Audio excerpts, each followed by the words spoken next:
नया फोन लेने के बारे में सोच रहे हो और सबसे पहले आपके दिमाग में कैमरा, रैम और बजट का ख्याल आ रहा है, तो इसका मतलब आपने अपना दिमाग पेच खाया है। कितनी बार समझाना होगा, जैसे समोसे में आलू इंपॉर्टेंट होता है वैसे ही किसी भी फोन में प्रोसेसर इंपॉर्टेंट होता है। अगर प्रोसेसर मस्त है तो फोन जबरदस्त है। तो बहस किया, ये तो जुमला हो गया।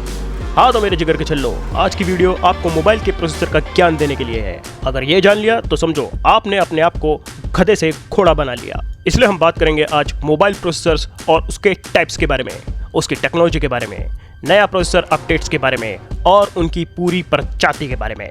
तो चलिए शुरू करते हैं।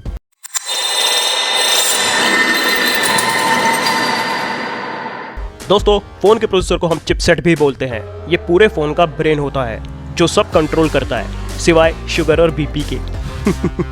ठीक इंसानों के ब्रेन की तरह आप कोई भी काम फोन पर करते हो वो सीधा प्रोसेसर के जरिए होकर एक्शन लेता है। इसके काम करने की स्पीड इसकी कोर की संख्याओं पर निर्भर करती है। जितने ज्यादा कोर होंगे उतना ज्यादा अच्छा क्लॉक स्पीड होगा। आसान भाषा में, जितने ज्यादा आदमी काम करने के लिए होंगे काम उतनी ही जल्दी होगा। और ये डुअल कोर यानी कि 2 कोर, क्वाड कोर यानी कि 4 कोर, ऑक्टा कोर यानी कि 8 कोर में भी आते हैं। क्योंकि जब आप फोन खरीदते हो ना तो आप इसी के ही पैसे देते हो, कैमरे या रैम के नहीं। क्योंकि कैमरे और रैम की परफॉर्मेंस प्रोसेसर पर डिपेंड करती है। तो आज से अग्नि को साक्षी मानकर कसम खाओ, चाहे कुछ भी हो जाए, फोन लेने से पहले उसका प्रोसेसर जरूर चेक करोगे। तो सबसे पहले बात करते हैं हम सबके लाडले एप्पल की। दोस्तों, एप्पल का चिपसेट पहले सैमसंग प्रोड्यूस करती थी, लेकिन सप्लाई की शॉर्टेज के कारण और चाइना यूएस के बीच में मतभेद होने के कारण अब एप्पल अपने चिपसेट को TSMC से मैन्युफैक्चर करवाता है। TSMC ताइवान की कंपनी है।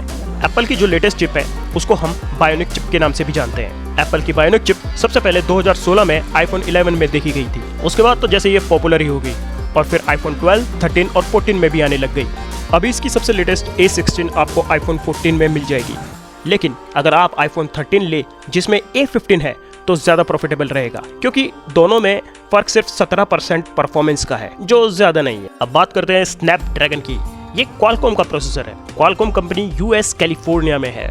इसे नवंबर 2007 में फाउंड किया गया था। स्नैपड्रैगन सीरीज सबसे ज्यादा पॉपुलर रही है, खास करके 800 प्रोसेसर सीरीज, और इसकी लेटेस्ट सीरीज है 888 प्लस यानी कि 888 प्लस। तो अगर आपके फोन में क्वालकॉम स्नैपड्रैगन का 8 सीरीज चिपसेट है तो इसका मतलब आपने पिछले जन्म में कुछ अच्छे कर्म ही किए होंगे। अब बात करेंगे एक्सिनोस की। जी हाँ, Exynos Samsung technology ARM architecture पर बेस्ड है, जो कि साउथ कोरिया से है। अभी तो इसकी लेटेस्ट सीरीज 1280 यानी कि 1280 है, लेकिन खुफिया सूत्रों से ये पता चला है कि इसकी 2200 सीरीज भी आने वाली है, जो कि 2023 में एक्लिप्स GPU के साथ सैमसंग के S23 स्मार्टफोन में आएगी। वैसे लेने के लिए ये भी बेस्ट ऑप्शन है दोस्तों। और अब बारी है गूगल के नए पिक्सल फोन की। इसमें गूगल अपना टेंसर चिपसेट लगाता है जिसको सैमसंग डिजाइन करता है, और ये चिपसेट पिक्सल 6 से 7 सीरीज में आ रहे हैं। हालांकि ये फोन काफी एक्सपेंसिव है, मतलब इतना नहीं कि एप्पल को मात दे दे, लेकिन फिर भी बैटरी को छोड़ के बाकी इसका सब कुछ अच्छा है। हालांकि इससे पता चलता है कि गूगल भी मोबाइल की दुनिया में अपने पैर जमाना चाह रहा है। जमाओ जमाओ,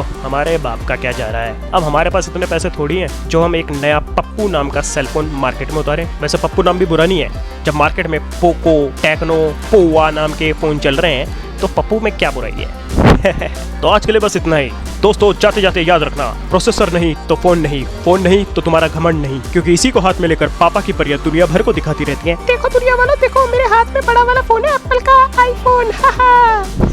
मजाक। चलिए फिर मिलते हैं, गुड बाय।